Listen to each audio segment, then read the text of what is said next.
Bonjour à tous, alors nous avons ici une scie sauteuse d'Heinel dans un kit complet avec une mallette rigide de protection, très pratique pour le rangement. À l'intérieur, elle est livrée avec une batterie de 2,5 ampères, un chargeur 3 ampères.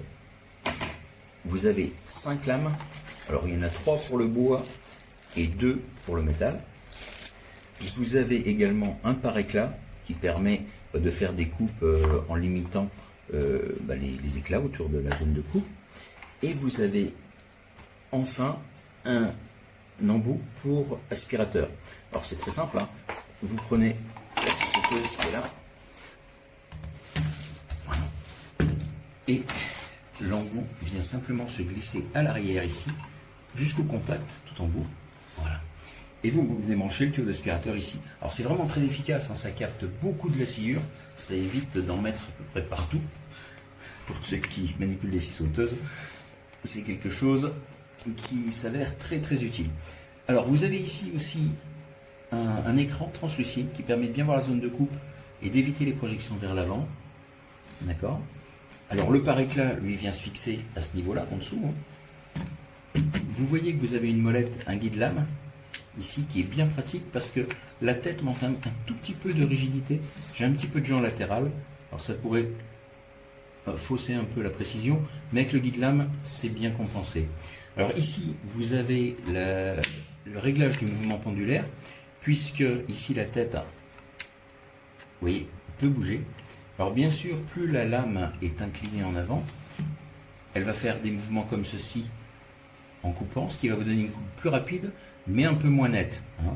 D'accord, donc ici, je suis en fixe, c'est-à-dire en fait c'est la molette qui empêche à la lame de s'incliner, et ici, j'augmente le mouvement pendulaire avec une molette qui est de plus en plus souple et qui applique moins de pression sur la lame, ce qui permet de donner l'amplitude maximale lors de la coupe.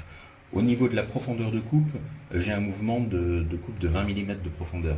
Alors elle est capable, cette scie sauteuse, de couper à peu près jusqu'à 70 mm de bois et 8 mm dans le métal. Ça dépendra bien sûr de la nature du bois et du métal. Et aussi de la batterie que vous avez. Hein. C'est sûr qu'avec une 4 ampères, vous aurez un petit peu plus de puissance qu'avec une 2,5. On va y revenir parce qu'il y a quand même un petit inconvénient sur ce produit, c'est son poids. Alors un inconvénient, attention, hein, je relativise en fonction du prix, je trouve que c'est un excellent produit. Vous avez quand même un kit complet qui vous permet de travailler directement et qui est de bonne qualité. Vous ferez du bon boulot avec.